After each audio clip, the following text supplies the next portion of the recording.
In this lecture, we are going to be looking at Chapter 4 of our textbook, Domestic Genres and Women Painters in Northern Europe. Now, women in the North appear to have enjoyed greater freedom and mobility in the professions than their contemporaries in the 15th and 16th centuries. Women's names already appear in the 15th century archives in Flanders. And two of the best known northern women painters of the 16th century were also supported by royal families. This was Catharina van Hemessen as a painter to Mary of Hungary. She was trained by her father, the prominent Antwerp painter Jan Sanders van Hessen, and also Lavinia Tyrwhitt. And she was at the English court of Henry VIII, and she was the eldest daughter of the miniaturist Simon Beyning. Van Hemessen and Tyrwhitt were part of a strong tradition of court patronage for women from the 16th to the 18th century.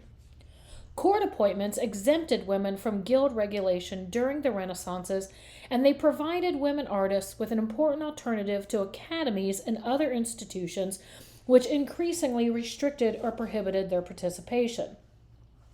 As gentlewomen and painters, women's social and professional lives were elided. Their presence at court both affirmed the breadth of court patronage and ensured that educated and skilled women were available as teachers and attendants.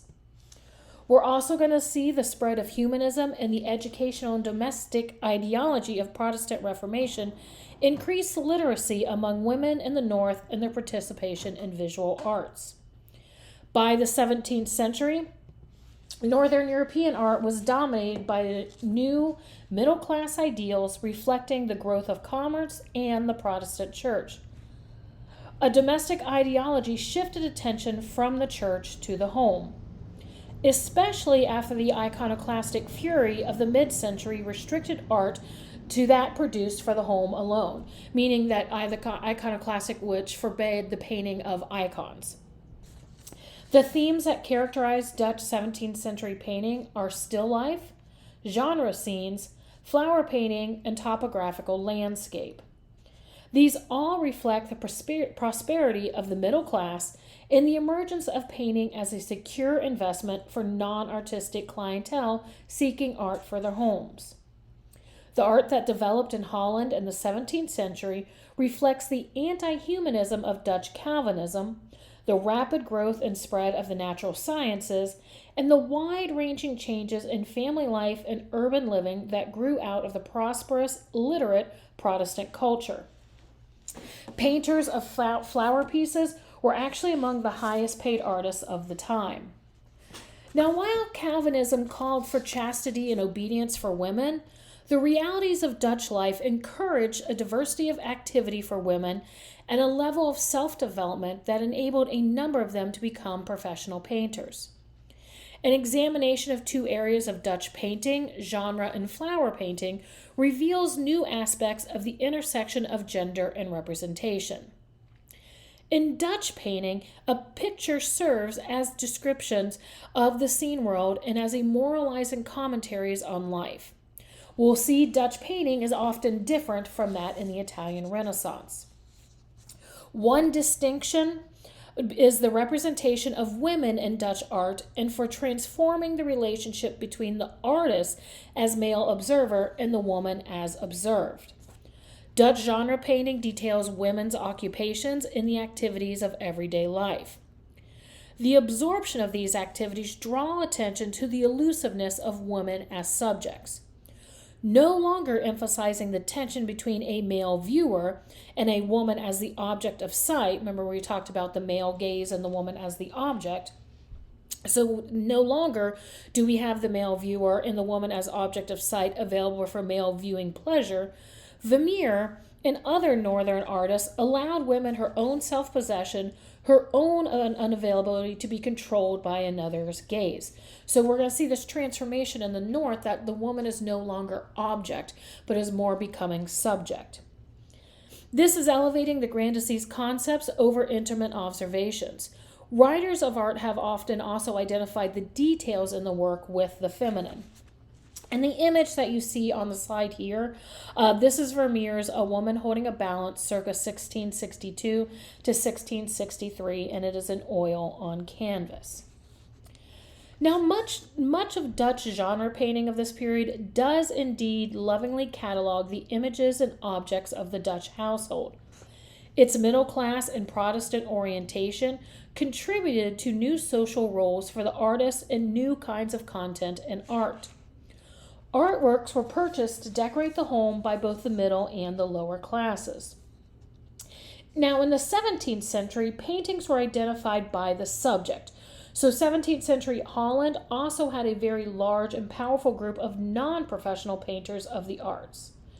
And what we're going to see is the imagery of the home assumed a central place in Dutch iconography. The well-ordered household, a condition of an orderly society, consisted of the family, their servants, and belongings.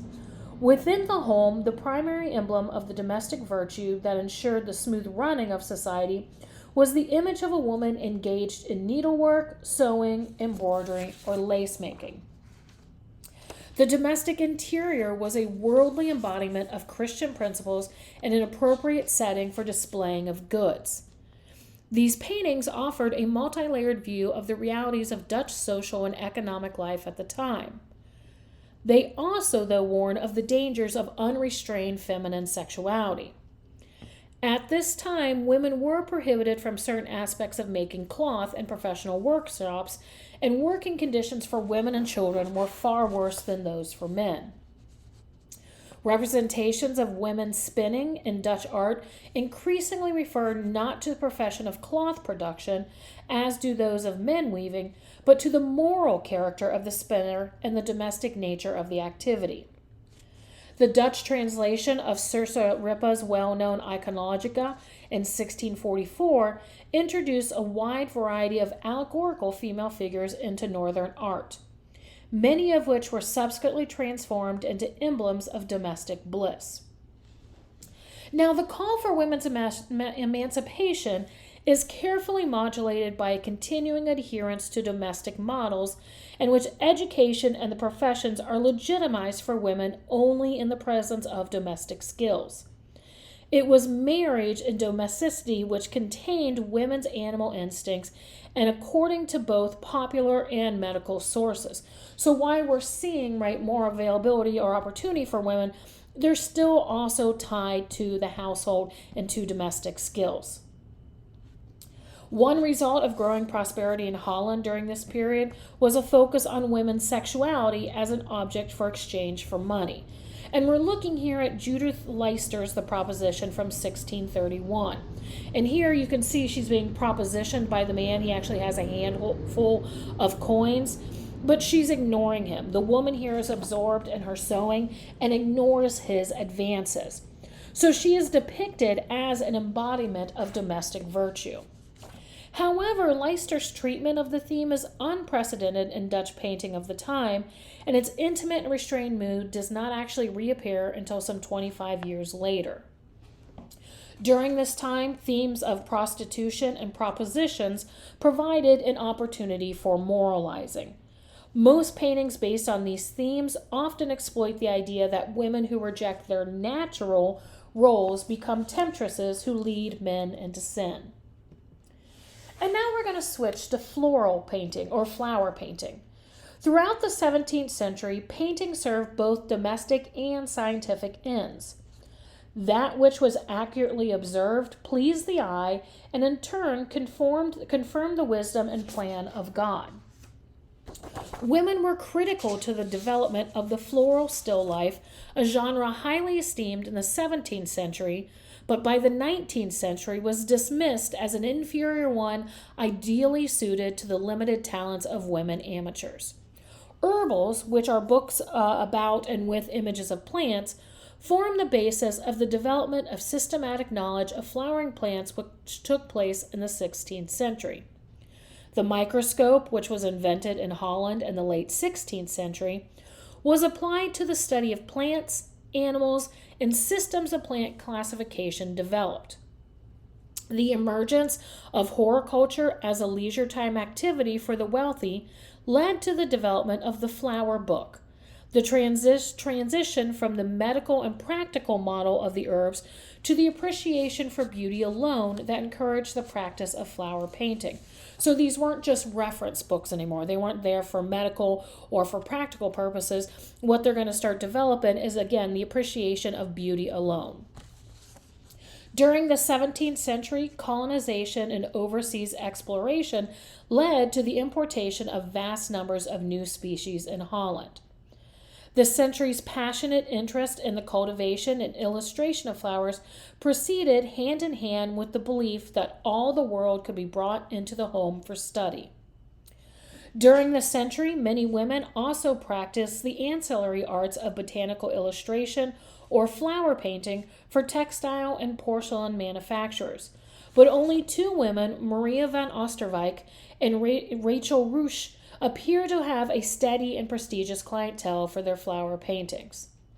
Between 1590 and 1650, Utrecht and Antwerp emerged as the major centers of flower painting and oils. The first school of Netherlandish flower painting developed in Antwerp around Jan Velvet Bruegel and his followers. Now note, we are using the term still life often, but the term still life actually did not appear in the Netherlands until about 1650, and these works were more commonly identified by the type, like Little Banquet, A Little Breakfast, Flower Piece, and so on. So the first artist we're going to look at here is Clara Peters.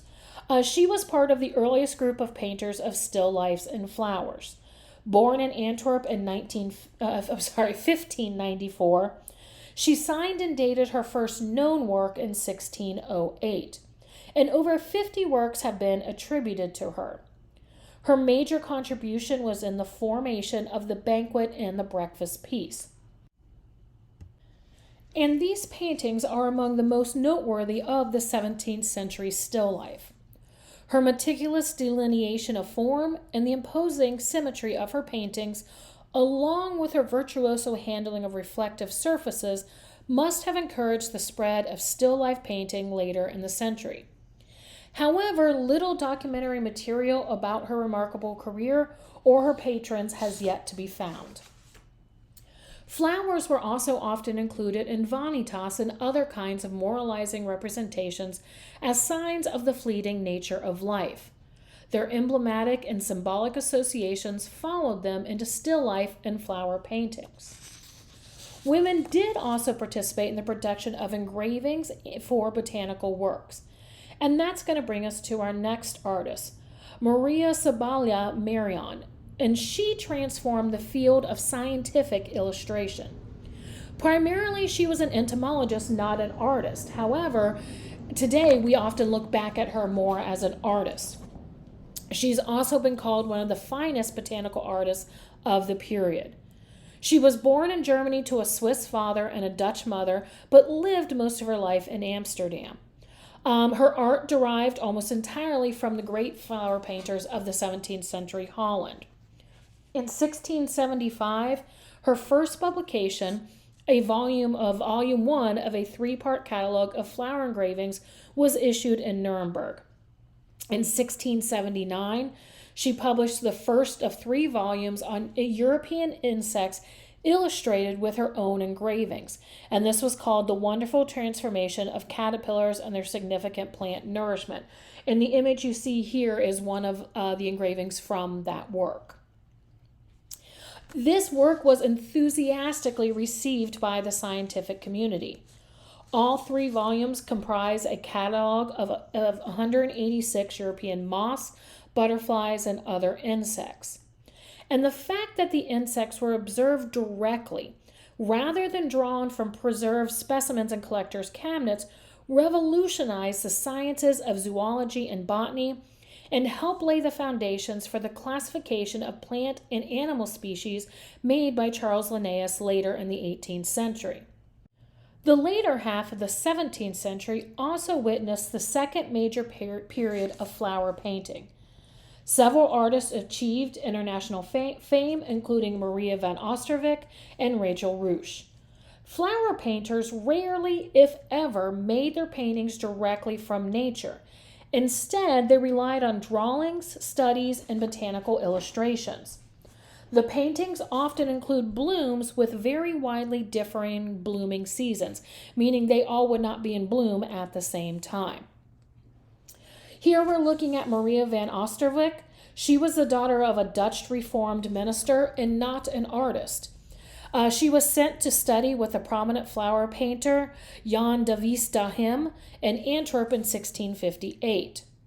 Her earliest dated work, A Vanitas of 1668, expresses a moral on the transience of worldly things and the vanity of earthly life.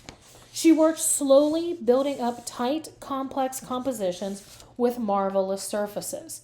And her works were actually purchased by several different royal families. And then finally, we're going to look at Rachel Roush. She was born in 1664, and her father was a professor of anatomy and botany in Amsterdam. She apprenticed at the age of 15 to the celebrated flower painter Van Alst, who was the originator of the asymmetrical spiraling composition which became Roush's hallmark. The variety of blooms and colors and the painter's subtle touch and impeccable surface treatment distinguish her work. In 1701, she and her husband, the portrait painter Joren Poel, became members of the Painters Guild in The Hague. Between 1708 and 1712, she was a court painter in Dusseldorf. She later returned to Amsterdam, where she worked until her death in 1750 at 86. Now, her status and undeniable achievement encouraged many other Dutch women to become painters. She was instrumental in the spread of flower painting among women and is a testament to the expanding roles for women in 17th century Holland.